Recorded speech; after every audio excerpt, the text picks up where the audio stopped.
Hello everyone. मैं हूं गिरीश कुमार साहू और पाथ टीम की ओर से आप सभी का स्वागत करता हूं। छत्तीसगढ़ का जो सामान्य अध्ययन है इसमें आज हम लोग जो पढ़ने वाले हैं वो है आपका छत्तीसगढ़ के राष्ट्रीय उद्यान। ओके। छत्तीसगढ़ का जो भूगोल वाला पार्ट है या जो छत्तीसगढ़ के अर्थव्यवस्था वाला जो पार्ट है, यहाँ पर हम लोग मुख्य रूप से वन क्षेत्र या वन्य क्षेत्र के बारे में पढ़ते हैं। तो उसमें एक आपका होता है छत्तीसगढ़ के राष्ट्रीय उद्यान एवं वन्यजीव अभयारण्य, है ना? तो अभी जो हम करने वाले हैं वो राष्ट्रीय उद्यानों के बारे में हम लोग जानेंगे। ओके। किस प्रकार से क्या क्वेश्चंस आते हैं वो सारी चीज़ें हम लोग देखने वाले हैं।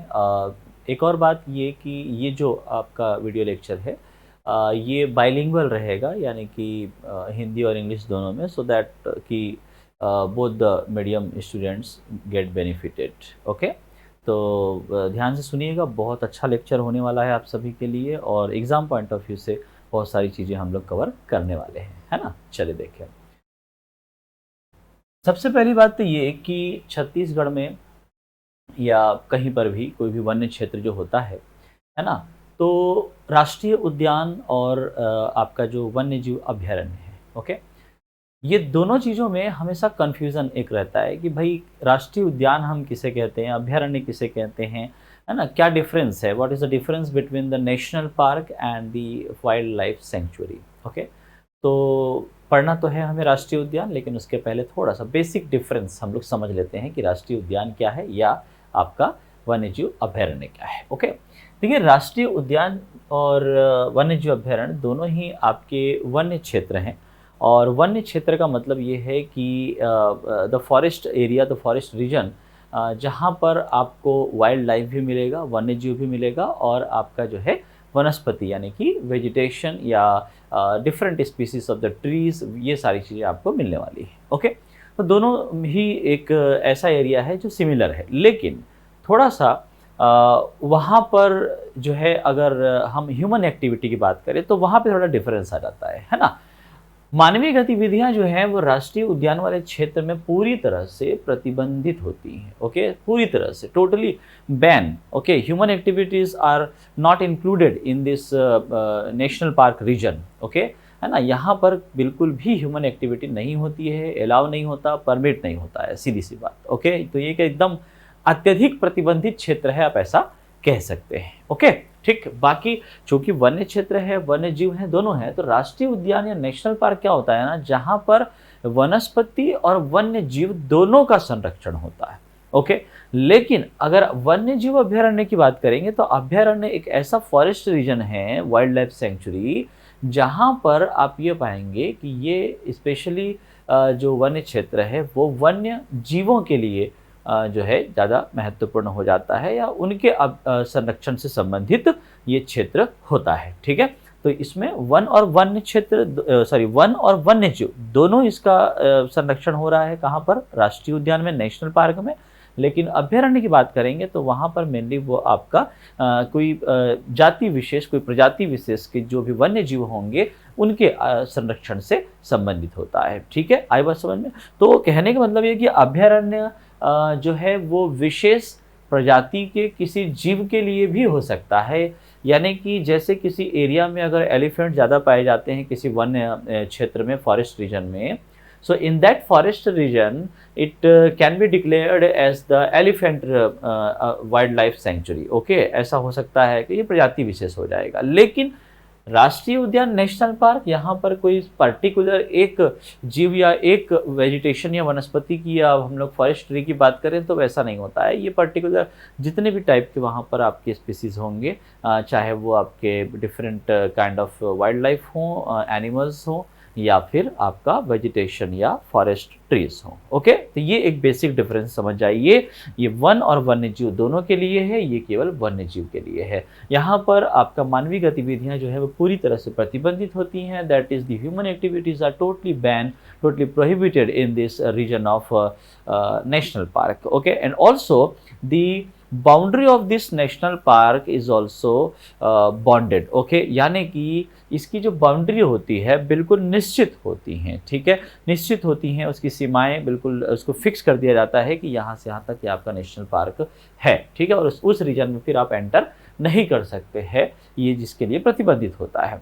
लेकिन राष्ट्रीय वन्यजीव अभयारण्य की बात करोगे तो ये बस फॉरेस्ट रीजन होता है, लेकिन कोई एकदम निश्चित उसकी सीमा होती है ऐसा नहीं होता, किसमें, अभयारण्य वाले हिस्से में। ओके, याद रखेंगे, है ना। तो ये टोटली एक प्राकृतिक आवास है वन्य जीवों का।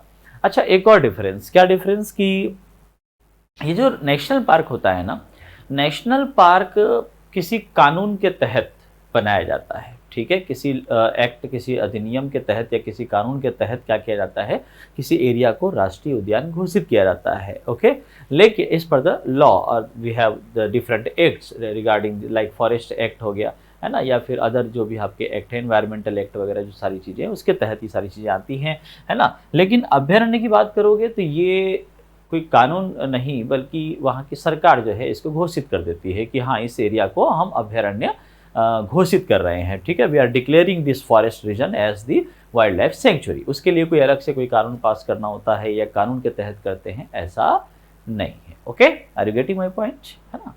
फिर उसके बाद देखिए आपका, अब आ जाते हैं हम लोग छत्तीसगढ़ में, ठीक है। देखो छत्तीसगढ़ में अगर हम बात करें ना, तो छत्तीसगढ़ में 3 आपके जो है राष्ट्रीय उद्यान है। We have 3 national park in Chhattisgarh state, ठीक है। अगर हम लोग नेशनल पार्क यानी कि राष्ट्रीय उद्यान की बात कर रहे हैं, तो वो तो आपका कितना है, वो आपका है 3, ठीक।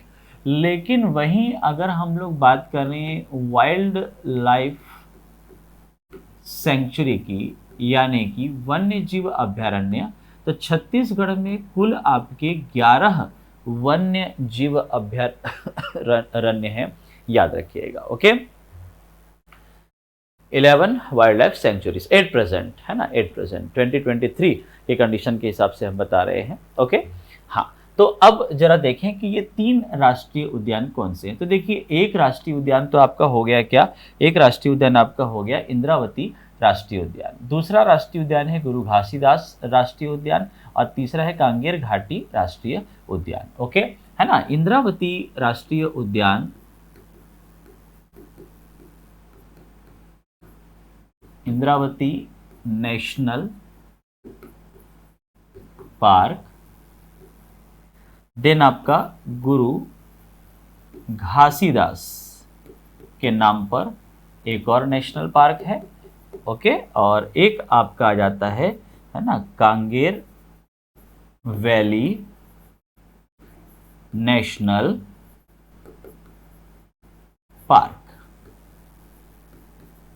Okay, Kanger valley national park, है ना। सो 3 नेशनल पार्क हैं, इनके बारे में अब हम लोग एक एक करके डिटेल देखते हैं। ओके, देखिए सबसे पहले तो हम इन तीनों नेशनल पार्क का विस्तार हम लोग समझ लेते हैं। ओके, है ना। इसके एक्सटेंशन की हम बात करते हैं, तो देखिए एक्सटेंशन ऑफ या expansion of the national park, ठीक है। देखें कहाँ पे कौन से एरिया में ये एक्सपांडेड है, इसके बारे में हम विचार करेंगे, क्योंकि क्वेश्चंस यहाँ से आते हैं, ठीक है। याद रखिएगा, आपको सिंपली एक क्वेश्चन आ जाएगा बच्चों कि where is this Indravati national park is located, है ना। अगर ऐसा क्वेश्चन आ जाए, like Kanger valley national park is located in which district of Chhattisgarh, which area of district of the Chhattisgarh state. Okay, ऐसा एक क्वेश्चन आपका बन सकता है, ठीक है। या फिर पूछ सकता है कि नेशनल पार्क जो है इनमें से कौन सा है, कौन सा नहीं है, केवल नाम से भी क्वेश्चन यहाँ पे आता है ना।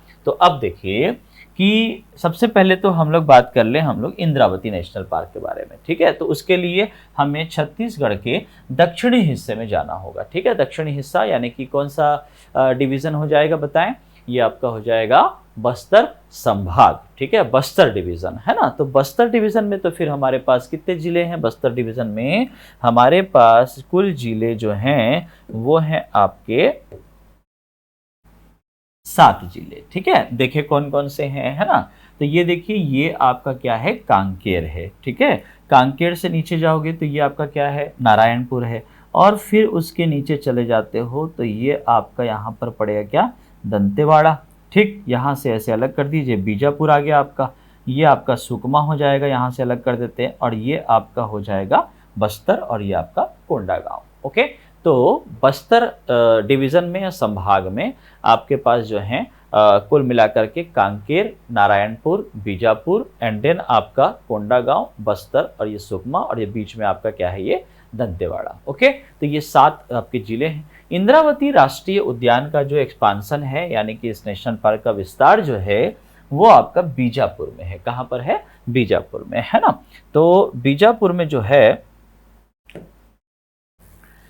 मेनली भोपालपट्टनम वाला जो एरिया है, ठीक है, ये देखें, ये आपका जो पूरा भोपालपट्टनम तहसील वाला एक एरिया पड़ता है, ठीक, यही आपका जो है क्या है, ये इंद्रावती नेशनल पार्क वाला रीजन है। ओके, है ना। उसके बाद फिर देखें तो आपका अगला गुरु घासीदास राष्ट्रीय उद्यान हम लोग देख लेते हैं। गुरु घासीदास राष्ट्रीय उद्यान छत्तीसगढ़ के नॉर्थ रीजन में लोकेटेड है। ओके, नॉर्थ रीजन यानी कि उत्तरी क्षेत्र जो कि है सरगुजा संभाग। तो सरगुजा संभाग की अगर बात करें तो सरगुजा संभाग में भी आपके कौन कौन से जिले अगर आप देखें तो देखिएगा कि ये आपका हो जाएगा सरगुजा, ये है जसपुर, ये है आपका बलरामपुर, देन सूरजपुर और फिर ये आपका कोरिया और नया जिला 2022 में जो गठित हुआ कोरिया से अलग करके मनेन्द्रगढ़, चिरमिरी और भरतपुर। ओके, तो गुरु घासीदास राष्ट्रीय उद्यान, देखो नाम क्या है, नाम है गुरु घासीदास, तो नाम में गुरु लग गया तो ऊपर ही होगा, है कि नहीं। तो ऊपर कौन सा, तो ये आपका यहां पर आपको समझ लेना है, ठीक है। देखें, गुरु घासीदास राष्ट्रीय उद्यान का जो विस्तार है वो छत्तीसगढ़ के सरगुजा संभाग या उत्तरी क्षेत्र में 3 जिलों में है। कितने जिलों में? 3 जिलों में। देखिए कि कौन कौन से जिले हैं, ठीक है। ये आपका एक दिख रहा है मनेन्द्रगढ़। ओके, तो ये मनेन्द्रगढ़ को ले लीजिए। उसके बाद फिर आप जो हैं चले जाइए कोरिया, और कोरिया के बाद आप चले जाइए कहाँ, सूरजपुर। ओके, है ना। तो ये याद रखेंगे, गुरु घासीदास राष्ट्रीय उद्यान जो है इसका विस्तार 3 जिलों में है। ओके, इस बात को याद रखें। 3 जिले कौन कौन से हैं, तो आपका है मनेन्द्रगढ़, चिरमिरी, भरतपुर, ये वाला पहला जिला हो गया, दूसरा कोरिया और तीसरा आपका सूरजपुर। ये 33 जिलों के हिसाब से ही हम लोग पूरा पढ़ रहे हैं। ओके, ठीक। सो अगर 28 डिस्ट्रिक्ट के हिसाब से पूछा जाए, according to 28 districts of Chhattisgarh, what is the expansion of Guru Ghasidas national park, गुरु घासीदास राष्ट्रीय उद्यान का विस्तार कितने जिलों में है, 33 जिलों के अनुसार, तब फिर 3 लेंगे। लेकिन अगर 28 के हिसाब से पूछा गया, 28 के हिसाब से, तब 2 ही हो जाएगा, है ना। क्यों? ये जो कोरिया है ये पहले इतना पूरा कोरिया था, कोरिया से अलग करके एमसीबी बनाया गया ना, तो ये वाला जो आपका एमसीबी वाला जो पोर्शन दिख रहा है, ठीक, वही आपका जो है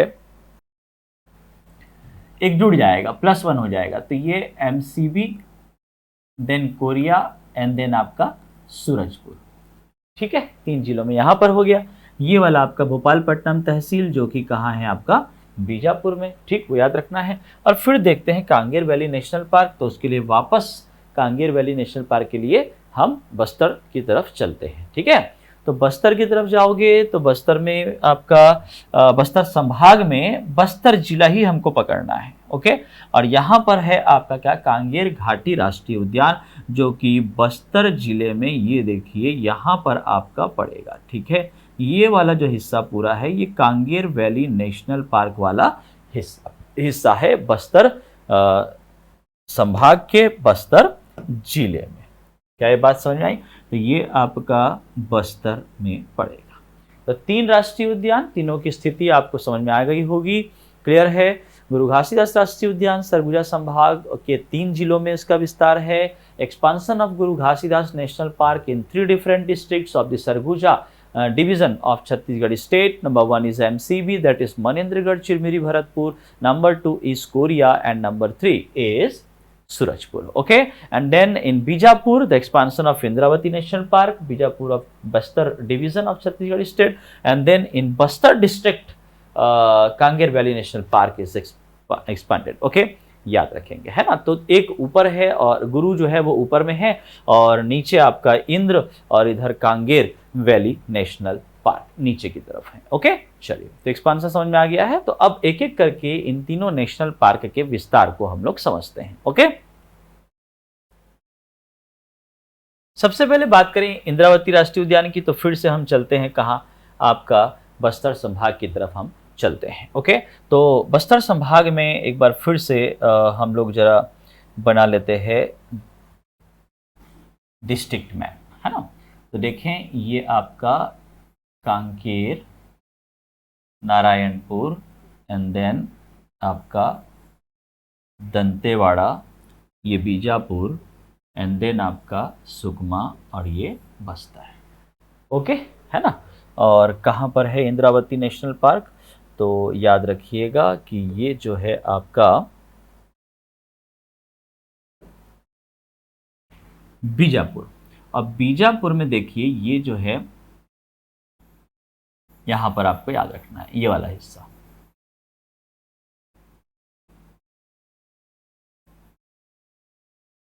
ओके बच्चों, ठीक। अब ये जो आपका इंद्रावती नेशनल पार्क है, इसका नाम इंद्रावती नेशनल पार्क क्यों पड़ा है ना, इसके बारे में जरा बात कर लें। तो देखिए, ये जो उड़ीसा दिख रहा है ना, ये उड़ीसा में एक आपका पड़ता है कालाहांडी। ठीक है, क्या पड़ता है? कालाहांडी। कालाहांडी का पठार या प्लेटू ऑफ कालाहांडी, उड़ीसा। और उसी के नीचे आपका है कोरापुट। ओके, क्या है?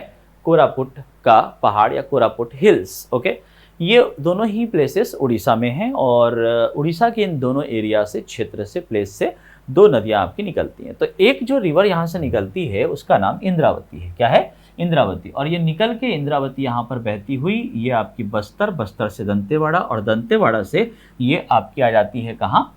बीजापुर में। ठीक है, तो बीजापुर में ये बिल्कुल ऐसे ये महाराष्ट्र का बाउंड्री लाइन बनाते हुए ऐसे ये बह रहा है। ओके, ठीक। और फिर बहते हुए ऐसे जाती है ना। और यहाँ पर जो है जब ये पहुँचती है, एक प्लेस है उसका नाम है भद्रकाली। ठीक है, जहाँ पर होता क्या है? जहाँ पर होता ये है कि आपकी एक गोदावरी रिवर, ठीक है, गोदावरी रिवर महाराष्ट्र त्रयंबकेश्वर के हिल से, त्रयंबकेश्वर की पहाड़ी से निकलते हुए ऐसे आती है। ये गोदावरी रिवर है और ये आपकी चली जाती है आगे, ठीक है, तेलंगाना आंध्र प्रदेश से होते हुए। तो हमारी जो इंद्रावती है ना, ये इंद्रावती ये इस गोदावरी की ही ट्रिब्यूटरी रिवर है। ये आप जानते ही होंगे, रिवर सिस्टम में हम लोग ये पढ़ते हैं पहले, है ना। उसके बाद फिर ये नेशनल पार्क वगैरह में आते हैं तो समझ में आ ही जाता है ना। तो इंद्रावती रिवर जो कि गोदावरी की क्या है? गोदावरी की ट्रिब्यूटरी रिवर है, सहायक नदी है। उस सहायक नदी का जो एरिया आप देखेंगे तो ये इंद्रावती नदी जिस वन्य क्षेत्र से होकर के गुजर रही है ना, इसी वन्य क्षेत्र वाले स्थान को ही हम क्या कहते हैं? इंद्रावती नेशनल पार्क या राष्ट्रीय उद्यान कह देते हैं। Okay, so because the Indravati river flows through this region of the forest area, so because of this area is known as Indravati national park. Okay, याद रखेंगे, है ना। तो ये इंद्रावती नेशनल पार्क हो गया। और अच्छा, यहाँ से ये जो कोरापुट आपने देखा, कोरापुट से एक रिवर आती है, उसका नाम क्या है? ये आपका शबरी रिवर आपकी आती है। ठीक है, शबरी भी ऐसे जा करके इसमें मिल जाती है ना। ये शबरी है, आई बात समझ में? ठीक है, तो शबरी की एक जो ट्रिब्यूटरी रिवर है कांगेर नदी, तो वो कांगेर नदी वाला जो एरिया है, वैसे ही जैसे यहाँ पर ये इंद्रावती वाला एरिया इंद्रावती नेशनल पार्क कहलाया ना, वैसे ही वो कांगेर नदी वाला जो एरिया वहाँ पे हम लोग देखने वाले हैं, वो आपका जो है कांगेर घाटी राष्ट्रीय उद्यान कहलाएगा। ठीक है, तो चलेंगे वहाँ पर और उसके बारे में भी हम लोग बात करेंगे। ओके, हाँ, चलिए अब देखें कि ये जो आपका नामकरण है वो आपका समझ में आ गया कि इंद्रावती दरअसल क्या है? एक नदी है। सो इंद्रावती रिवर के नाम से इस एरिया का नाम, इस नेशनल पार्क का नाम क्या पड़ा? Indravati national park. फिर स्थापना वर्ष की बात करते हैं। देखिए, इंद्रावती नेशनल पार्क जो है ये आपका 1978 में नेशनल पार्क यानी कि राष्ट्रीय उद्यान के तौर पर घोषित हुआ है। ओके, है ना। It is declared as national park in 1978। ओके, और फिर उसके बाद अगर देखा जाए एरिया की, अगर हम लोग बात करते हैं तो इंद्रावती का जो एरिया है वो आपका लगभग स्क्वायर किलोमीटर एरिया। ओके, याद रखिएगा, एग्जैक्ट आपका क्षेत्रफल आपको याद होना चाहिए क्योंकि ये क्वेश्चन आपका जो है एग्जाम में आता है। ओके, ठीक, याद रहेगा ना। चलिए उसके बाद फिर देखें कुछ अन्य विशेषताओं की अगर हम लोग बात करेंगे तो देखें एग्जैक्ट अगर इसका जिला और उसके परिक्षेत्र की बात करें तो देखो बीजापुर तो जिला है ही, लेकिन साथ ही साथ यहाँ पर जो है वो भोपालपट्टनम तहसील, तोयनार और एक आपका कौन सा, मद्देड़। ठीक है, ये 3 अलग अलग जो क्षेत्र हैं उस क्षेत्र में ये आपका जो है इसका विस्तार हमको मिलने वाला है। ठीक है, ये टोटली इसका जो विस्तार है ये भोपालपट्टनम तहसील पड़ेगा, है ना। फिर एक आपका पड़ जाएगा कौन सा, ये आपका मद्देड़ पड़ जाएगा, और एक तरफ क्या पड़ जाएगा आपका, तोयनार। तो इस तरीके से ये पूरा जो एरिया है ना, इसी एरिया में ही आपका जो है इंद्रावती नेशनल पार्क जो है फैला हुआ है ना। फिर उसके बाद देखिए, अगर वन मंडल पूछ दिया जाए कि कौन सा वन मंडल के अंतर्गत आता है, तो याद रखना है आपको पश्चिमी बस्तर वन मंडल के तहत आपका आएगा। ठीक है, देखिए ये इस पूरे बस्तर संभाग की तरफ अगर हम लोग चलते हैं तो ये मेनली आपका एक कांकेर वन मंडल आपको मिलेगा। कांकेर वन मंडल है, इधर जगदलपुर वन मंडल जो कि आपका पूर्वी बस्तर वन मंडल हो जाएगा, और ये पश्चिमी बस्तर वन मंडल। ठीक है, आसानी से इसको आप बता सकते हैं, है ना, ऑप्शन के हिसाब से। तो ये एक चीज़ हो गई। अब इसके बाद देखें कुछ विशेष बातें किसके बारे में, इंद्रावती राष्ट्रीय उद्यान या इंद्रावती नेशनल पार्क के बारे में। क्या, नंबर 1 देखिए 1978 में आया है ना। और इसके पहले क्या हमने कोई और नेशनल पार्क के बारे में डिटेल में देखा क्या, अभी नहीं। ये पहला नेशनल पार्क है, याद रखिएगा। ठीक है, this is the first national park in Chhattisgarh which is declared in 1978। Okay, तो इंद्रावती नेशनल पार्क की खासियत ये हो गई कि ये आपका पहला राष्ट्रीय उद्यान है छत्तीसगढ़ का। फिर इसके बाद बात करें तो यहीं पर एक स्थान पड़ता है इस इंद्रावती नेशनल पार्क वाले एरिया में, और उसका नाम क्या है, कुटरू। ठीक है, उस स्थान पर ही आपका गेम सेंचुरी है। गेम सेंचुरी मतलब कहने का ये कि छत्तीसगढ़ का एकमात्र गेम सेंचुरी आपको याद रखना है। ओके, कुटरू गेम सेंचुरी, इसी इंद्रावती नेशनल पार्क के अंदर एक एरिया, एक क्षेत्र जिसको सेंचुरी घोषित किया गया। कौन सी सेंचुरी, तो गेम सेंचुरी, एडवेंचरस वगैरह के लिए। ठीक है, उसके बाद देखिए ये इंपॉर्टेंट पॉइंट आपका आता है, this is very very important, याद रखिएगा भाई। ये जो आपका इंद्रावती नेशनल पार्क है, यहाँ पर टाइगर मिलते हैं, बाघ मिलते हैं, है ना।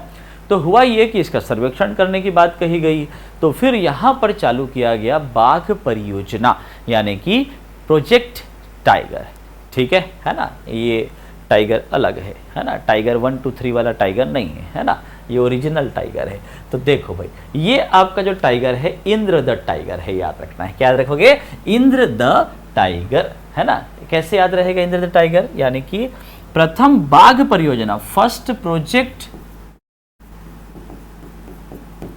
टाइगर या tiger project started, when it is started, तो याद रखिएगा 1983 में, ये आपका 1983 में आपका जो है स्टार्ट हुआ है। क्या, 1983 में ये आपका स्टार्ट हुआ है बाघ परियोजना। क्लियर। और फिर आफ्टर सर्वे जब ये पाया गया कि ये जो है आपका यहाँ पर बाघ मौजूद हैं इस वन्य क्षेत्र में, इस नेशनल पार्क में, तो फिर इन द ईयर 2009 याद रखना है आपको कि इसको क्या घोषित कर दिया गया, इसको आपका घोषित कर दिया गया टाइगर रिजर्व, है ना। बाघों के लिए इसको आरक्षित कर दिया गया इस क्षेत्र में, इंद्रावती नेशनल पार्क के अंदर, है ना। वो एरिया जहां पर बाघों की मौजूदगी हमको नजर आती है, ठीक वैसे एरिया पे को हमने बाघ आरक्षित क्षेत्र घोषित कर दिया। क्लियर है। तो याद रखें, देखिए छत्तीसगढ़ में जब हम लोग बाघ आरक्षित यानी कि टाइगर रिजर्व की बात करते हैं, तो टाइगर रिजर्व देखिए छत्तीसगढ़ में 3 टाइगर रिजर्व, ओके, है ना, 3 टाइगर रिजर्व। एक आप चले जाइए कहाँ, अचानक मार।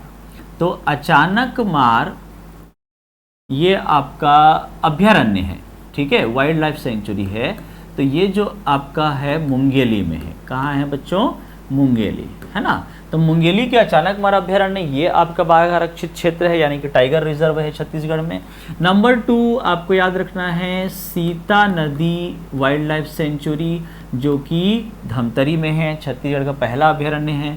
प्लस आपका उदंती अभ्यारण्य, उदंती वाइल्ड लाइफ सेंचुरी, ये दोनों ही मिला करके एक, इन दोनों के एरिया को मिला करके, मतलब वन्य क्षेत्र को मिला करके एक है, ठीक है। तो वो याद रखना है, ठीक है, धमतरी प्लस गरियाबंद वाला इलाका, ओके, ये एक टाइगर रिजर्व है। और तीसरा टाइगर रिजर्व हमारा हो गया क्या, इंद्र द टाइगर, यानी कि एक आपका देखो नेशनल पार्क है जो कि टाइगर रिजर्व में है, और टोटल 3 अभयारण्य वाले क्षेत्रों को मिला करके 2 आपके टाइगर रिजर्व और आ जाते हैं। ठीक है, तो ये एट प्रेजेंट वर्तमान में छत्तीसगढ़ में 3 टाइगर रिजर्व, और चौथा जो है वो प्रस्तावित है, जो कि है आपका गुरु घासीदास राष्ट्रीय उद्यान। ठीक है, प्रस्तावित है, प्रपोज्ड है, अभी उसके बारे में डिटेल में बात करेंगे। उसके पहले और क्या क्या क्वेश्चंस यहाँ से बनते हैं, है ना, पीएससी क्या क्वेश्चन करता है, व्यापम क्या क्वेश्चन करता है। भाई देखिए, इसमें से आपके पूछ सकता है कि इस वन्य क्षेत्र में या नेशनल पार्क वाला एरिया है तो यहाँ प्रमुख रूप से कौन से जीव पाए जाते हैं, या कोई विशेष जो है वृक्ष की प्रजाति इस एरिया में पाई जाती है, फॉरेस्ट स्पीसीज पाए जाते हैं, है ना, ऐसा क्वेश्चन यहाँ पे और एक्स्ट्रा यहाँ पे बनता है। तो देखो, अगर वनस्पति की बात करोगे, है ना, वेजिटेशन की अगर बात करोगे इस एरिया में, तो यहाँ पर जो वेजिटेशन पाए जाते हैं उसके अकॉर्डिंगली जो क्लाइमेट है ना, क्लाइमेट के आधार पर ही क्या मिलेगा, जलवायु के आधार पर ही वनस्पति मिलेगी, है ना। तो यहाँ पर उष्ण कटिबंधीय जो जलवायु है उसके आधार पर हमको उष्ण कटिबंधीय वनस्पति आपको मिलेंगे, ट्रॉपिकल वेजिटेशन आपको मिलेगा। ओके, है ना, और ट्रॉपिकल जो है उसके अलावा आपका ह्यूमिड भी मिलेगा, और आपको जो है अराइड डेसिडुअस फॉरेस्ट भी आपको मिलेंगे, यानी कि पतझड़ प्रकार के वन्य क्षेत्र यहाँ पर मिलेंगे, है ना। कहाँ पर भाई, तो आप याद रखिएगा कि ये जो है आपका इंद्रावती राष्ट्रीय उद्यान में मिलेगा। ठीक, तो tropical, then humid, and then आपका एरिड डेसिडुअस फॉरेस्ट। ओके बच्चों, फिर देखिए वृक्ष की बात करते हैं कि कौन कौन से वृक्ष यहाँ पर पाए जाते हैं प्रमुख रूप से। तो यहाँ पर आपको साल भी मिलेगा, सागौन भी मिलेगा। क्या मिलेगा, साल और सागौन। सागौन दैट इज टिक ट्री की हम बात कर रहे हैं। एंड देन महुआ है, तेंदू है ना, उत्कृष्ट प्रकार के घास के मैदान याद रखिएगा। ठीक है ना, यहाँ पर आपको बहुत बड़ा एक प्लेन एरिया भी मिलेगा उस फॉरेस्ट रीजन में, जो कि पूरी तरह से घास से ढका हुआ है, एक मैदान। ठीक है ना, वो आपको मिलेगा। और इसकी वजह से ये होता है ना कि घास है तो घास खाने वाला जीव भी वहाँ पर मिलेगा। ठीक है, शाकाहारी जीव भी मिलेगा। इस तरीके से आप चीज़ें को समझ सकते हैं। तो देखें यहाँ पर क्या क्या मिल रहा है भाई, वन्य जीव कौन कौन से हैं। तो बारहसिंगा याद रखिएगा, बाघ टाइगर तो हो ही गया। ठीक है, फिर सांभर याद रखें, जंगली कुत्ते हो गए, जंगली सुअर हो गए, और उड़ने वाली गिलहरियाँ।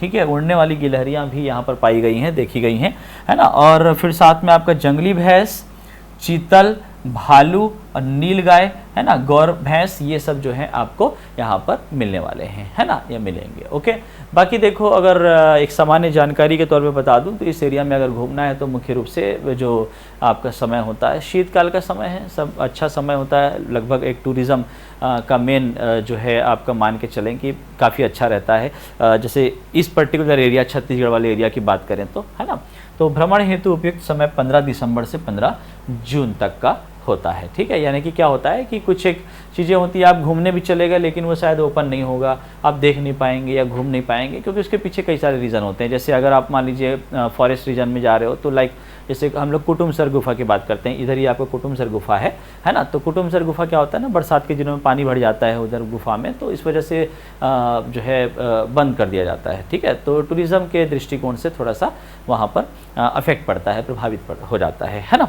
तो वैसे ही भ्रमण हेतु उपयुक्त समय इस एरिया का जो है वो 15 दिसंबर से 15 जून के बीच का। चलो खैर, ये इतना नहीं पूछा है एग्जाम में और शायद नहीं भी पूछेगा, लेकिन एक सामान्य जानकारी के तौर पे मैंने आपको बताया। ओके, तो ये आपका इंद्रावती राष्ट्रीय उद्यान पूरा कंप्लीट यहाँ पर होता है। इसके बाद देखें, नेक्स्ट आता है आपका गुरु घासीदास नेशनल पार्क, है ना। भाई गुरु घासीदास नेशनल पार्क जो है ये आपका सबसे खास हो जाता है, और कैसे उस चीज़ को पहले समझ लेंगे। देखिए छत्तीसगढ़ जो है ना, ये आपका मध्य प्रदेश का हिस्सा हुआ करता था बिफोर द ईयर 2000। तो 2000 से पहले जब ये आपका अविभाजित मध्य प्रदेश का हिस्सा था, तो ये वाला जो हिस्सा दिख रहा है जो कि एमपी से लगा हुआ है ना, ये बलरामपुर वाला हिस्सा, यहाँ से आप ऐसे इस तरफ आएंगे तो ये एमपी की बाउंड्री आपकी चालू हो जाती है। Okay, so in this region Madhya Pradesh में एक आपका वन्य क्षेत्र है, फॉरेस्ट रीजन है, जिसको हम संजय गांधी राष्ट्रीय उद्यान के नाम से जानते हैं। तो ये संजय गांधी राष्ट्रीय उद्यान इस तरीके से ये पूरा आपका फैला हुआ था। इंदिरा गांधी आपका संजय गांधी राष्ट्रीय उद्यान। ओके, तो ये जो संजय गांधी राष्ट्रीय उद्यान है, जब मध्य प्रदेश से हमारा छत्तीसगढ़ क्या हुआ, अलग हुआ, तो जब ये अलग हुआ तो इसी संजय गांधी राष्ट्रीय उद्यान का जो पूर्वी हिस्सा है वो किधर पड़ा, वो पूर्वी हिस्सा आपका पड़ा छत्तीसगढ़ की तरफ, जो अलग हुआ है ना। तो जितना हिस्सा छत्तीसगढ़ की तरफ आ गया इसी संजय गांधी राष्ट्रीय उद्यान का, है ना, उसका हमने क्या किया, नाम में परिवर्तन कर दिया, ठीक। और नाम में परिवर्तन करके हमने इसे कर दिया गुरु घासीदास राष्ट्रीय उद्यान। क्या ये बात समझ में आई आपको, है ना, याद रखेंगे, है ना। संजय गांधी राष्ट्रीय उद्यान का ही वो हिस्सा जो मध्य प्रदेश से अलग होने पर छत्तीसगढ़ की सीमा के अंदर आया, भौगोलिक क्षेत्र के अंदर आया, उसी का ही नाम परिवर्तित करके क्या किया गया है, उसको किया गया है गुरु घासीदास राष्ट्रीय उद्यान। तो प्रश्न क्या पूछता है, यहां से समझना, प्रश्न ये पूछता है कि गुरु घासीदास राष्ट्रीय उद्यान का पूर्व नाम क्या था, ठीक है। तो पूर्व नाम कैसे याद करेंगे, संजय गांधी राष्ट्रीय उद्यान के तौर पर। आई बात समझ में, है ना। ये आपका अभी भी यहाँ पर संजय गांधी राष्ट्रीय उद्यान है, नेशनल पार्क है। और ये जो है आपका इन द ईयर 2001, है ना, 2001 में हमने इसका नाम बदल के कर दिया गुरु घासीदास नेशनल पार्क। ओके, आया समझ में यहां तक, है ना। तो गुरु घासीदास राष्ट्रीय उद्यान का नामकरण जो है वो किसके नाम पर हुआ है, आपका गुरु घासीदास के नाम पर हुआ है। ये इस क्षेत्र में और भारत में एक संत के नाम से जाने जाते हैं, संत गुरु घासीदास, जो कि समाज उद्धारक रहे, निम्न वर्ग के उत्थान के लिए उन्होंने काम किया। तो खासा एक इनका जो कहना चाहिए कि इस क्षेत्र के लोगों के मन में इनके लिए, इनके व्यक्तित्व के लिए जो विशेष प्रभाव है, जो विशेष जो आपका महत्व है, उसके आधार पर इस नाम की महत्ता को बनाए रखने के लिए और यहाँ के लोगों की आस्था को बनाए रखने के लिए मान के चले कि इस क्षेत्र को गुरु घासीदास के नाम पर कर दिया। आई बात समझ में। तो कब नाम परिवर्तन हुआ है पूछेगा तो क्या कहेंगे आप, सन 2001। ओके, है ना। तो इतना पॉइंट याद रखिएगा। स्थापना वर्ष की बात करें तो देखिए ये जो आपका गुरु घासीदास राष्ट्रीय उद्यान है ये 1981 में, है ना, 1981 में स्थापना लीजिएगा। लेकिन जब स्थापना हुई तो आपका संजय गांधी के तौर पे हुआ। ओके, तो बस आपको ये भी पूछेगा ना घासीदास राष्ट्रीय उद्यान की स्थापना कब हुई, तो भी आपको 1981 ही लेना है। आई बात समझ में। ओके, चलिए, वेरी गुड। अब उसके बाद देखें, और नाम परिवर्तन पूछेगा तो क्या ले लोगे, सन 2001 ले लेना है ना। क्षेत्रफल की बात करें तो देखें जो 3 राष्ट्रीय उद्यान हैं पूरे छत्तीसगढ़ में, उन तीनों राष्ट्रीय उद्यानों में सर्वाधिक क्षेत्रफल वाला, है ना, मैक्सिमम एरिया वाला जो है आपका क्या है, नेशनल पार्क है गुरु घासीदास। नाम गुरु है तो बड़ा है, ठीक है, ऐसा याद रखिएगा। तो याद हो जाएगा कि सबसे ज़्यादा आपका क्षेत्रफल है कौन से नेशनल पार्क का, गुरु घासीदास नेशनल पार्क का, 1441 याद रखिएगा, 1441, 1441, 1441 स्क्वायर किलोमीटर याद हो जाना चाहिए तुरंत, सुन के याद कर लिया करो बेटा, ठीक है। हाँ, उसके बाद देखें अगर जिला की बात करोगे विस्तार की, तो हमने अभी पढ़ा कि भाई क्या, तो आपका जो है ये किनारे वाला एरिया एमसीबी का हो जाएगा, फिर कोरिया वाला हिस्सा, फिर सूरजपुर वाला हिस्सा, ठीक है, ये पूरा वहाँ तक सूरजपुर तक फैला हुआ है। तो 3 जिलों में इसका विस्तार है, ऐसा आप याद रखेंगे, है ना, 3 जिलों में। ओके, ये हो गया क्या, जिला। उसके बाद देखिए क्या विशेष है ना। तो विशेष में याद रखिएगा कि छत्तीसगढ़ का जो सबसे बड़ा राष्ट्रीय उद्यान है, याद रखेंगे, और ये भी हमने कुछ देर पहले डिस्कस किया कि ये आपका बाघ आरक्षित क्षेत्र में के लिए क्या है, ये प्रस्तावित है। तो अगर ये आपका बाघ आरक्षित क्षेत्र बन जाता है ना, तो हम इसे क्या कहेंगे, हम इसे जो है आपका 4 आपके आरक्षित क्षेत्र यानी कि 4 टाइगर रिजर्व आपके हो जाएंगे, याद रखिएगा। ओके, 8% 3 है ना, 4 हो जाएगा कि गुरु घासीदास जो है प्रपोज जो वाला जो है आपका डिक्लेयर हो जाता है। क्लियर इतनी बातें हैं। ओके, अब देखें जरा कि इस क्षेत्र में कौन कौन सी प्रमुख नदियां बहती हैं। तो देखिए नदियों की अगर हम बात करें तो इस एरिया में, है ना, मुख्य रूप से देखो कि ये आपका यहाँ से बनास रिवर, है ना, फिर आपका गोपद रिवर, ओके, गोपद, यहीं से ही आपका ये नेयूर भी आपका यहाँ से बहते हुए जाता है ना। बनास, गोपद और नेयूर ये कुछ नदियाँ हैं जो यहाँ से होती हैं, बहती हैं, इस एरिया से निकलती हैं, उद्गम होता है। इसके अलावा अगर यहाँ पर ऐसे आओगे तो यहाँ पर देखो ये आपका सरगुजा वाला जो हिस्सा दिख रहा है, यहाँ पर से एक नदी जो निकलती है नाम है रिहंद। वो रिहंद नदी भी ऐसे बहते हुए फिर ये आपका सूरजपुर से होते हुए ऐसे फिर ये बहता है, बलरामपुर से जाते हुए फिर ये आपका यूपी चला जाता है ना। तो ये आपकी रिहंद नदी है ना, जो कि इस सरगुजा की क्या है, जीवन रेखा कहलाती है रिहंद नदी। वो रिहंद नदी भी आपका याद रखिएगा कि इस नेशनल पार्क वाले एरिया से होकर के बहती है। ओके है ना। तो प्रमुख जो नदियां इस एरिया से होकर बह रही हैं उसमें बनास, गोपद, नेयूर और रिहंद, 4 नदियों के नाम याद रखो। ओके, क्वेश्चन आ जाएगा, क्या क्वेश्चन आएगा, बोलेगा कि इनमें से कौन सी जो नदियां हैं वो इस क्षेत्र से होकर के नहीं बहती हैं, या इनमें से कौन सी नदी, which of the following river flows through this national park. Okay, Guru Ghasidas national park, ऐसा क्वेश्चन यहाँ पे बनता है ना। ओके, तो नदी की बात हो गई। फिर आपका वाटरफॉल, कुछ वाटरफॉल्स हैं जो कि इस एरिया में पड़ते हैं, जलप्रपात, जैसे कि आपका चिउल जलप्रपात और नीलकंठ जलप्रपात, ये जो 2 जलप्रपात हैं वो इस एरिया में आपके पड़ेंगे, है ना। देखें जरा, जलप्रपात भी मैं वहाँ पे आपके लिए बना देता हूँ ताकि आपको चीज़ें याद हो जाएं, है ना। तो आपको याद रखना है चिउल जलप्रपात, ओके, और आपका नीलकंठ जलप्रपात। ओके, 2 आपके जलप्रपात इसमें याद रखेंगे। फिर प्रमुख वन्य जीवों की बात करें तो वन्य जीवों में आप याद रखेंगे कि इस एरिया में नीलगाय है ना मिलेगी। नीलगाय देखिए छत्तीसगढ़ में अगर आप इस हिस्से में आ जाओगे ना, इस हिस्सा मतलब कि उत्तरी क्षेत्र में मेनली आपका ये MCB कोरिया सूरजपुर हो गया, बलरामपुर ऊपरी हिस्सा हो गया, इस एरिया में आओगे तो इधर पूरी आपकी नीलगाय मिल जाएगी आपको। ओके है ना, तो नीलगाय के लिए इसको याद रखिएगा, है ना। फिर इसके अलावा टाइगर है, इसीलिए तो प्रपोज किया गया है ना, आपका प्रस्तावित है। सांभर आपको मिलेगा, सांभर एनिमल, ठीक है, खाने वाला नहीं है ना, तो अन्ना नहीं तो इडली डोसा के साथ जो खाते हो अन्ना भैया के पास, वैसा वाला नहीं। फिर तेंदुआ है भैया, तेंदुआ। और फिर आपका क्या, जंगली सुअर और चिंकारा है ना, हिरण, चिकारा। ओके, ये सब जो है प्रमुख रूप से यहाँ पर इस क्षेत्र में पाए जाने वाले वन्य जीव हैं, वाइल्ड लाइफ हैं। ओके, क्लियर की बात है। तो ये हो गया क्या आपका गुरु घासीदास राष्ट्रीय उद्यान। चलिए नेक्स्ट, अब आपका आता है कांगेर घाटी राष्ट्रीय उद्यान, कांगेर वैली नेशनल पार्क। देखिए बहुत सारी जगहें अब आने वाली घूमने के लिए, कांगेर वैली नेशनल पार्क जाओगे तो, है ना। तो देखें जरा इसमें क्या क्या है।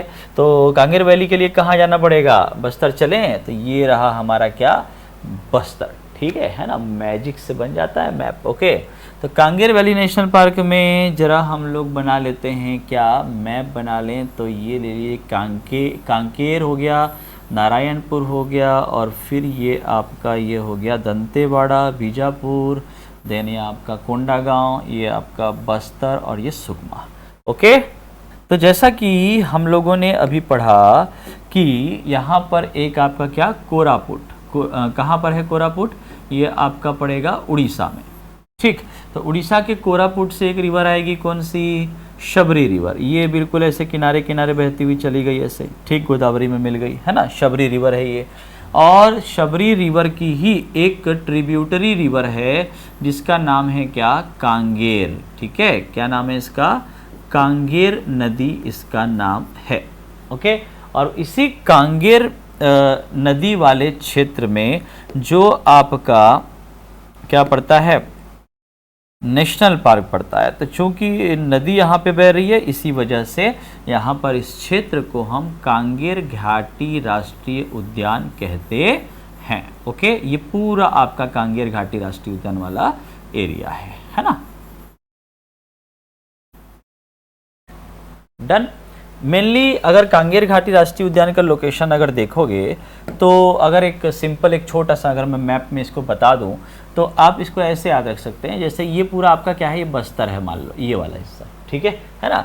और बस्तर के अगर मैं 4 हिस्से कर दूं ऐसे, है ना, तो आपका जो कांगेर वैली नेशनल पार्क है वो आप याद रखें कि वो यहाँ पर है, इस एरिया में, ठीक है ना, यहाँ पर आपका पड़ेगा। ओके, यानी कि कौन सा एरिया हो गया, तो उत्तर, दक्षिण और आपका पूरब, पश्चिम। तो ये दक्षिण पूर्वी हिस्सा आपका पड़ जाएगा कांगेर वैली नेशनल पार्क या साउथ ईस्टर्न रीजन, है ना, जहाँ पे आपका कांगेर घाटी राष्ट्रीय उद्यान का जो है क्षेत्र आपको मिलेगा। ओके, अब यहाँ पर स्थापना वर्ष की अगर बात करें तो आप तो ये समझ में आ गया, कांगेर नदी के नाम पर जो है इस नेशनल पार्क का, राष्ट्रीय उद्यान का जो नाम है वो क्या रखा गया है, आपका कांगेर घाटी राष्ट्रीय उद्यान रखा गया है ना। इसके बाद स्थापना वर्ष की अगर बात करें तो स्थापना इसकी हुई थी सन 1982 में। ओके बच्चों, है ना, सन 1982 1982 में कांगेर घाटी राष्ट्रीय उद्यान के रूप में अस्तित्व में आया। ओके, है ना, it exist as a national park in the year 1982।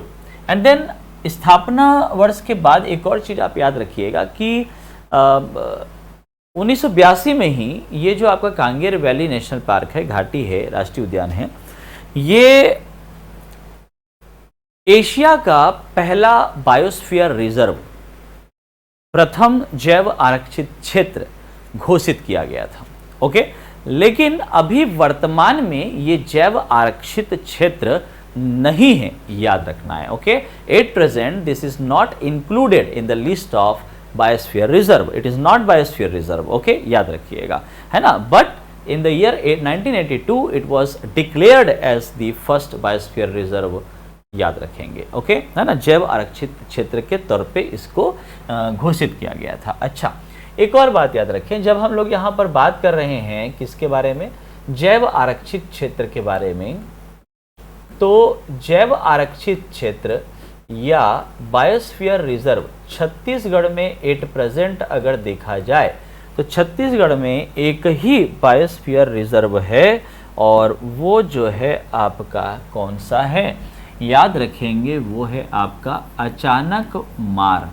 ठीक है, अचानक मार जो वन्य जीव अभ्यारण्य है ना मुंगेली में, वही जो है वो आपका अमरकंटक के साथ बाजू में, मध्य प्रदेश में अमरकंटक का पूरा फॉरेस्ट रीजन है, वन्य क्षेत्र है, तो अमरकंटक वन्य क्षेत्र है ना मध्य प्रदेश, उसके साथ ये आपका बायोस्फीयर रिजर्व है, आपका जैव आरक्षित क्षेत्र है। मतलब अमरकंटक वाला क्षेत्र है मध्य प्रदेश का, वही बायोस्फीयर रिजर्व है, लेकिन ये अचानक मार वाला जो वन्य क्षेत्र है वे भी मान के चलें कि अमरकंटक वाले ही पूरे वन्य क्षेत्र के अंतर्गत वो आता है। ओके, लेकिन वो एरिया किधर है, वो एरिया मध्य प्रदेश में है, और हमारा जो छत्तीसगढ़ है उसके अंदर कौन सा आएगा, अचानक मार। तो याद रखिएगा, अचानक मार जो है वो भी बायोस्फीयर रिजर्व के तहत आता है, अमरकंटक, अचानक मार, जैव आरक्षित क्षेत्र। ओके, तो एट प्रेजेंट छत्तीसगढ़ में केवल और केवल एक जैव आरक्षित क्षेत्र है, याद रखेंगे। Okay, only biosphere reserve in Chhattisgarh is what is आपका अचानक मार अभ्यारण्य। ठीक, याद रहेगी ये बातें। कहाँ पर है अचानक मार अभ्यारण्य, है ना, मुंगेली में है। ओके, कहाँ पर है, मुंगेली में। ठीक है बच्चों, ओके, वापस आते हैं।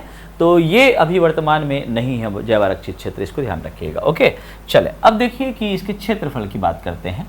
तो इसका जो क्षेत्रफल है वो 200 स्क्वायर किलोमीटर है। ओके, क्या है क्षेत्रफल इसका, 200 स्क्वायर किलोमीटर, 200 वर्ग किलोमीटर। और इसका मतलब क्या हुआ भाई, हमारे पास 3 राष्ट्रीय उद्यान, कौन कौन से राष्ट्रीय उद्यान, तो ऊपर हम लोगों ने गुरु घासीदास देखा, नीचे में कांगेर, और इस तरफ आपका इंद्रावती राष्ट्रीय उद्यान। ठीक है, 3 राष्ट्रीय उद्यान देखे थे।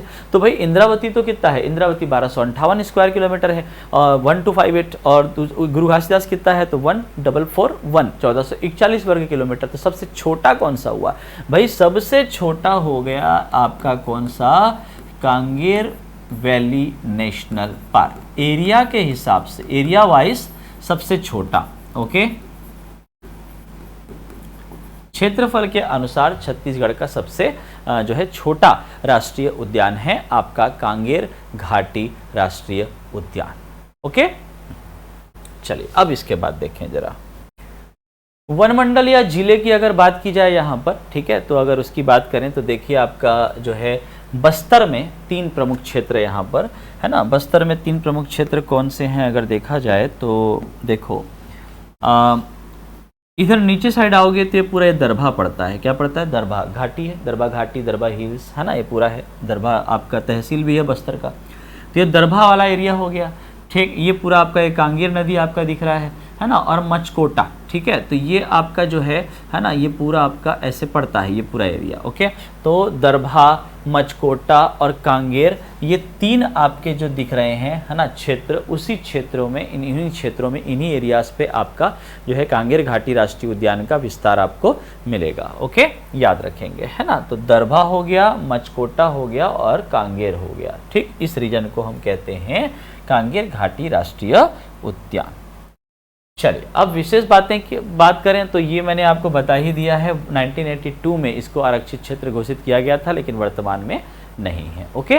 फिर आ जाते हैं हम लोग, देखिए अब विस्तार से समझिएगा, अलग अलग से समझिएगा। देखिए जब हम लोग कांगेर घाटी राष्ट्रीय उद्यान की बात करते हैं तो देखो एक रास्ता पकड़ लो जरा, वो रास्ता कौन सा है, वो है आपका नेशनल हाईवे नंबर आपका 30, ठीक है। NH30 जो है ना, वो इधर रायपुर से होते हुए ऐसे आपका आता है, केसकाल घाटी, कोंडा गांव, फिर आपका अंदर आएगा, ओके। तो यहाँ पर आपका बस्तर, और उसके बाद फिर ये क्रॉस हम लोग करते हैं, है ना, इसको यहाँ पर आपका ये जगदलपुर वाला एरिया पूरा आपका पड़ेगा, ठीक।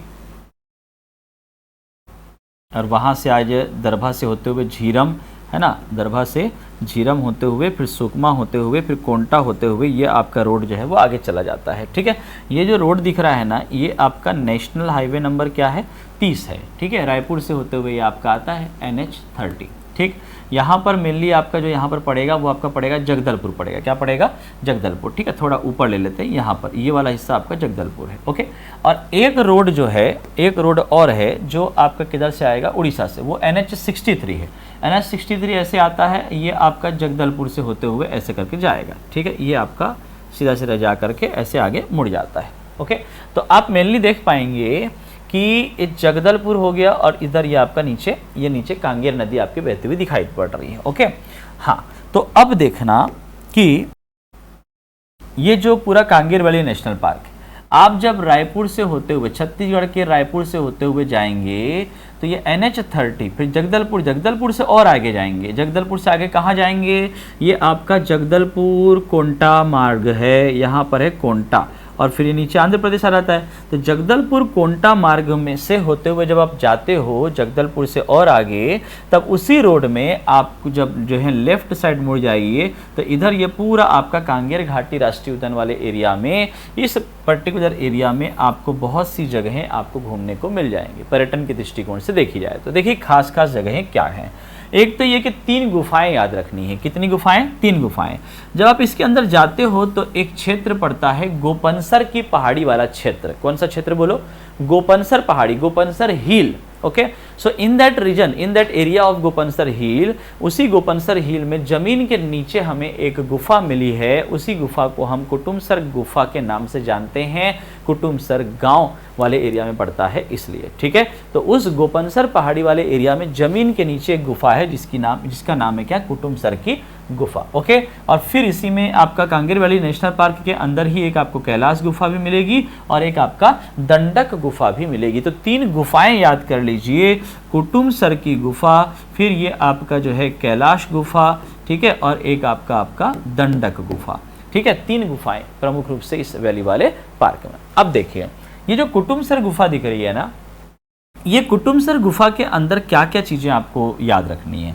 एक तो ये कि कुटुमसर गुफा जो है इसके अंदर जब जाओगे, एक तो ये कि 1910 लगभग 1910 के आसपास जो है ना, ये आपका जो है प्रोफेसर शंकर तिवारी, है ना, क्या नाम है, प्रोफेसर शंकर तिवारी, ठीक है। अच्छा, इसमें ना ईयर आप रहने दीजिए, ईयर अभी पढ़ने की आवश्यकता नहीं है, है ना, क्योंकि ये कभी आपको पूछेगा नहीं तो उसको आपको लिखने की ज़रूरत नहीं है।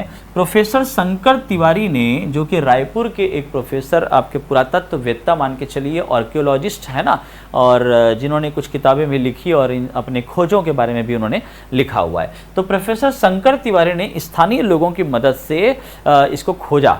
किसको खोजा, ये आपका जो कुटुमसर गुफा है हम उसकी बात कर रहे हैं, ठीक।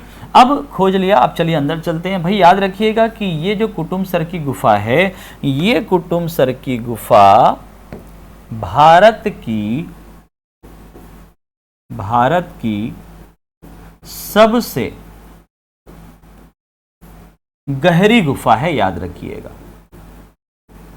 ओके, गहरी गुफा जमीन से नीचे है, ठीक है, जमीन से नीचे है, और जमीन से नीचे कुछ फीट आप सीधे सीधे नीचे जाते हो, ओके, पत्थरों का, सीढ़ियों का थोड़ा सहारा लेकर के, और फिर ये बिल्कुल लंबाई में ये आपको अंदर ले जा करके जो है गुफा दिखाई देगी, ठीक है।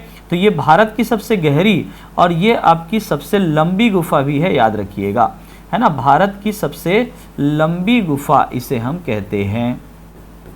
क्लियर? तो दो प्रमुख चीजें याद रखिएगा। अब जब अंदर आएंगे कुटुमसर गुफा के अंदर, तो कुटुमसर गुफा के अंदर जो है आपको कुछ जीव भी दिखाई देंगे, कुछ स्पीसीज भी दिखाई देंगे। जैसे क्या? एक तो आपको जो है यहाँ पर अंधी मछलियाँ, ब्लाइंड फिशेस आपको दिखाई देंगी, ओके, अंधी मछलियाँ, है ना। और उसके बाद फिर आपकी क्या आ जाएंगी, यहाँ पर झिंगुर भी आपको दिखाई पड़ेगा, है ना, झिंगुर, याद रखिएगा, ओके, है ना। तो लंबी मूंछों वाला झिंगुर उसको कहते हैं, है ना। और चूंकि शंकर तिवारी ने खोजा है इसलिए इनको जो है कैपियोला शंकराई के नाम से भी जानते हैं, ठीक है, कैपियोला शंकराई ये नाम यहाँ पर बताया गया है, तो ये भी आप याद रखिएगा, ओके। चलिए फिर देखें कि ये तो हो गई बात किसकी, कुटुमसर गुफा की बात हो गई, ठीक है। अब इस कुटुमसर गुफा से थोड़ा बाहर निकले और इस कांगेर वैली नेशनल पार्क में आप जाएंगे, तो कांगेर वैली नेशनल पार्क में थोड़ा और कुछ जगह हैं, जैसे जीव की ही सबसे पहले बात कर लो। यहाँ पर पहाड़ी मैना का संरक्षण होता है, छत्तीसगढ़ का जो हमारा राजकीय पक्षी है, state bird of Chhattisgarh state, नाम है क्या, पहाड़ी मैना, ओके। ये जो पहाड़ी मैना है इसका संरक्षण यहाँ पर होता है, याद रखेंगे, कहाँ पर, कांगेर घाटी राष्ट्रीय उद्यान में, ठीक है, the conservation of hill myna in Kanger valley national park. Then तितलियों का संरक्षण भी होता है, याद रखिएगा, तितलियों का संरक्षण यहाँ पर होता है, बहुत सारी तितलियाँ रंग बिरंगी, ठीक है, और आपकी अलग अलग प्रजाति की सब पाई जाती हैं, है ना, तो यहाँ पे संरक्षण होता है। फिर एक स्थान है यहीं पर कांगेर घाटी वाले क्षेत्र में, वन्य क्षेत्र में, भैंसा दरहा। ये जो भैंसा दरहा गांव है, यहाँ पर के तालाब में प्राकृतिक रूप से मगरमच्छ पाए जाते हैं, नेचुरल हैबिटेट ऑफ क्रोकोडाइल्स, याद रखिएगा, ओके, है ना। अच्छा, अगर आप देखो कि छत्तीसगढ़ की अगर मैं बात करूं, मान लो, ठीक है, तो छत्तीसगढ़ में जो मगरमच्छ है ना, मगरमच्छ का जो संरक्षण होता है छत्तीसगढ़ में, उसमें टोटल 3 जगहें हैं। कितनी जगह हैं? 3। ये उसमें से 2 जो हैं आपके नेचुरल हैबिटेट हैं, है ना, प्राकृतिक आवास है, और एक जो है आपका कृत्रिम है, दैट इज आपका मैन मेड हैबिटेट आप बोल सकते हैं, ठीक है, मैनुअल आपका हैबिटेट है, आवास है, कृत्रिम आवास, ओके। तो 2 जगहों पर प्राकृतिक आवास जो है वो कहाँ कहाँ पर है, यहीं पर देखें। एक तो हमको मिल गया कि ये बस्तर का जो आपका भैंसा दरहा है, ठीक है ना, बस्तर का भैंसा दरहा, ठीक, यहाँ पर प्राकृतिक रूप से भैंस नहीं, क्या आपका क्या मिलेगा, मगरमच्छ मिलेगा, ठीक है, याद रखना है, यहाँ भैंसा दरहा में भैंसा नहीं मिले, काय मिलते, मगरमच्छ मिलते, ठीक है, क्रोकोडाइल, हाँ। उसके बाद देखिए नारायणपुर दिख रहा, नारायणपुर में एक नदी है, उस नदी का नाम है जाटलुर, ओके। तो जाटलुर नदी में भी, जो कि नारायणपुर में है, यहाँ पर भी आपका मगरमच्छ मिलता है ना। तो एक जाटलुर हो गया और एक भैंसा दरहा, ठीक है, याद रखेंगे। जाटलुर आपका नारायणपुर में मिलेगा बच्चों, है ना, कहाँ पर है, नारायणपुर में। और ये जो है आपका क्या नाम है, भैंसा दरहा, भैंसा दरहा जो है वो कहाँ पर है, तो ये आपका बस्तर में है, ओके। चलें, इतनी बातें याद रहेंगी, है ना। उसके बाद फिर देखें, इसके बाद फिर देखें, एक आपका जो है यहाँ पर क्या है, देखें आपका जांजगीर चांपा आपको दिखाई देगा, ये देखिए, ये जांजगीर चांपा आपको दिख रहा है ना। ये जो जांजगीर चांपा है, इसमें भी एक जगह है जिसका नाम है क्या, कोटमी सोनार, क्या नाम है बोलो, कोटमी सोनार, है ना। तो कोटमी सोनार जो कि आपका जांजगीर चांपा का एक स्थान है, बिल्कुल बिलासपुर और जांजगीर चांपा की सीमा रेखा पर स्थित है, जांजगीर चांपा की तरफ, ओके, बिल्कुल it is located at the boundary of this Bilaspur and Janjgir Champa. किस तरफ है, तो जांजगीर चांपा में है, कोटमी सोनार। और यहाँ पर है क्या, आपका कृत्रिम रूप से कहीं और से ला करके क्या किया गया है, बसाया गया है आपका मगरमच्छ को, ओके, है ना। तो इतनी बातें याद रखें। ये मगरमच्छ का संरक्षण भी कांगेर घाटी राष्ट्रीय उद्यान वाले क्षेत्र में बस्तर में होता है। ठीक है, हाँ भाई, और क्या समझ लें जरा। तो देखो प्रमुख रूप से देखो क्या क्या जीव पूरे आपके कांगेर वैली या कुटुमसर मिल रहे हैं। तो भाई आपका अंधी मछलियां हैं, झिंगुर कुटुमसर के गुफा के अंदर हो गई, ठीक है।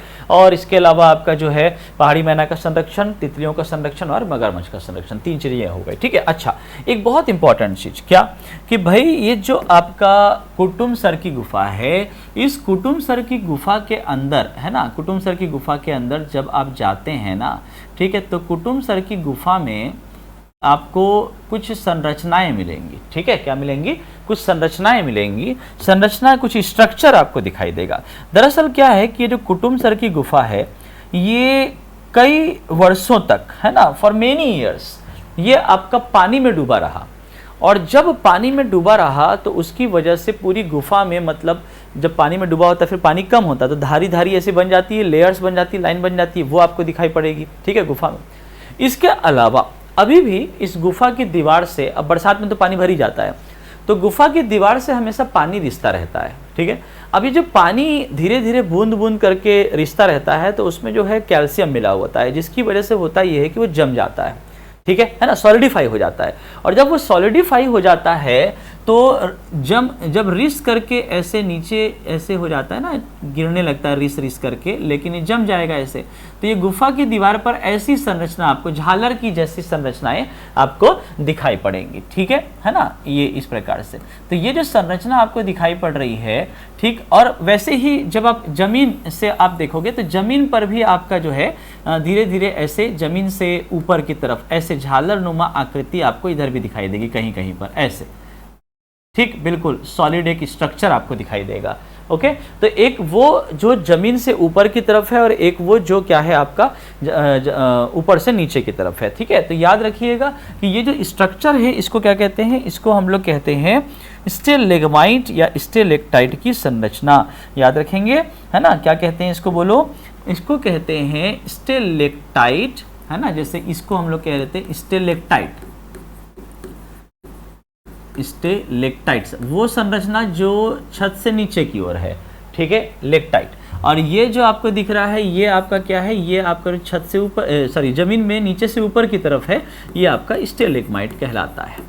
समझे कि नहीं? ओके, है ना। तो कभी कंफ्यूजन ना हो उसके लिए याद रखिए, जो ऊपर से लटका हुआ है वो ही आपका क्या है, स्टेलेक्टाइट, ठीक है ना, याद हो जाएगा, स्टेलेक्टाइट और आपका स्टेलेग्माइट। क्लियर मेरा बच्चा? चलो, अब उसके बाद देखो आपका जो है जीवों की बात करें, है ना। अच्छा, एक और बहुत इंपॉर्टेंट चीज रह गई, है ना। देखिए ये देखिए कांगेर नदी है, इस कांगेर नदी में जा करके एक और नदी इसमें आके मिलती है। इस नदी को कहते हैं मुनगा बहार, ठीक है। कौन सी नदी कहते हैं इसको? मुनगा बहार नदी। तो मुनगा बहार कांगेर की सहायक नदी है, ट्रिब्यूटरी रिवर ऑफ कांगेर। और कांगेर किसकी सहायक है? तो याद रखिएगा, शबरी की सहायक है, ठीक है। मुनगा बहार जाके मिली कांगेर में, कांगेर जाके मिली शबरी में, क्लियर। तो अब देखिए ये जो आपका मुनगा बहार है, इसी मुनगा बहार में एक आपको जलप्रपात मिलता है, जलप्रपात का नाम है तीरथगढ़ जलप्रपात, याद रखिएगा, ठीक है। तीरथगढ़ जलप्रपात जो है ये आपका तीरथगढ़ जलप्रपात ये कहाँ पर है? ये आपका जो है बस्तर जिले में है, याद रखिएगा। और नदी पूछे तो मुनगा बहार नदी, याद रखिएगा। तो ये सब कांगेर वैली नेशनल पार्क वाला ही हिस्सा है, ठीक है, उसी वन्य क्षेत्र के अंदर ही आप पढ़ रहे हैं। ओके, आप रायपुर से जब NH30 से होते हुए जाते हो ना, तो लेफ्ट साइड में जो है आपका जगदलपुर कोंटा मार्ग में, जगदलपुर से आगे जाने पर लेफ्ट साइड में आपको कुटुमसर गुफा वगैरह दिखाई देंगे, और राइट साइड में आप चले जाते हो तो थोड़ा दूर जा करके आपको तीरथगढ़ आ जाता है, ठीक है। अब ये तीरथगढ़ जो जलप्रपात है इसकी खासियत क्या है? तो जानते होंगे कि भाई तीरथगढ़ जलप्रपात जो है, ये जो तीरथगढ़ जलप्रपात दिख रहा है इसकी हाइट है 300 फीट, और ये छत्तीसगढ़ की सबसे ऊंचा जलप्रपात है, छत्तीसगढ़ का सबसे ऊंचा जलप्रपात, ठीक है। ये आपका तीरथगढ़ जलप्रपात बस्तर। ओके बच्चों, याद रखेंगे, है ना। 8% और एग्जाम में जो आंसर लिया जाता है अभी तीरथगढ़ को ही लेकर के हम चल रहे हैं, है ना। हाल फिलहाल कई सारे नए आपके जलप्रपातों की खोज हुई है, एक्सप्लोर हुआ है, लाइक उसमें आपका बीजापुर का नाम्बी वाटरफॉल भी है, बहुत ऊंचा है वो, है ना। तो देखते हैं जैसे ही उसको एग्ज़ाम में अगर मान लीजिए आता है तो फिर वो नाम्बी बस रहेगा तो नाम्बी वाटरफॉल को ले लीजिएगा क्योंकि इससे भी ऊंचा है वो, है ना। और अगर नहीं है, जो कि अभी फ़िलहाल तो नहीं देना चाहिए किसी भी एग्ज़ाम में इस तरीके से, है ना, वो केवल खोज और पर्यटन के दृष्टिकोण से अभी महत्वपूर्ण है ना। एग्ज़ाम के दृष्टिकोण से अभी वो है हमारी किताबों में शामिल नहीं हुआ है ऑथेंटिक रूप से, है ना। तो जब भी ऑथेंटिसिटी उसकी हो जाए प्रमाणित रूप से, तब हम उसको आंसर के तौर पर लेंगे। ओके, बस याद रखिएगा। तो तीरथगढ़ जलप्रपात भी आपका कांगेर घाटी राष्ट्रीय उद्यान वाले एरिया में पड़ेगा। ओके, चलिए उसके अलावा कुछ धाराएं हैं, जैसे कांगेर धारा भी पड़ेगी, भीमसा धारा भी यहाँ पर पड़ेगा। और वन्य जीवों की बात करेंगे तो इस हिस्से में बाघ, सांभर, चीते, है ना, माउस डियर, जंगली बिल्ली, चीतल, घड़ियाल, उड़न गिलहरी, रीसस बंदर, ये सब भी आपके यहाँ पर जो है कांगेर घाटी राष्ट्रीय उद्यान वाले क्षेत्र में मौजूद है। ओके, तो इस तरीके से सब क्वेश्चंस आते हैं। क्षेत्रफल से क्वेश्चन आता है, याद रखना है ना। उसके नामकरण से आ जाएगा, उसके स्थापना से आएगा। ओके, प्रमुख कौन से जीव वहाँ पे पाए जाते हैं, इस तरीके से क्वेश्चन आपके आते हैं। ओके, और उनसे संबंधित जो प्रमुख क्षेत्र हैं जैसे कुटुमसर गुफा हो गए, बहुत आपका इंपॉर्टेंट प्लेस है, याद रखेंगे। प्रश्न पूछा जाता है कि पहाड़ी मैना का संरक्षण कहाँ होता है। ओके, तो याद रखिए पहाड़ी मैना का संरक्षण, the conservation of hill myna in Kanger valley national park, Bastar. Okay, इस प्रकार से सब क्वेश्चंस बनते हैं। तो जितना यहाँ पे हमने पढ़ा है ये पूरा कंप्लीट आपके लिए है। जो भी क्वेश्चन आना है मान के चलेगी यहीं से आना है, अगर वो राष्ट्रीय उद्यान के बारे में पूछता है। ओके, ठीक है, तो ये लेक्चर आज का हम लोग यहीं पर कंप्लीट करते हैं। फिर किसी और लेक्चर के साथ आप सबके सामने फिर से हाजिर रहूँगा। ठीक है, तब तक पढ़ते रहो बच्चा, ठीक है, पढ़ते रहो, मेहनत करते रहो और आगे बढ़ते रहो, है ना। ठीक है, चलिए, थैंक यू।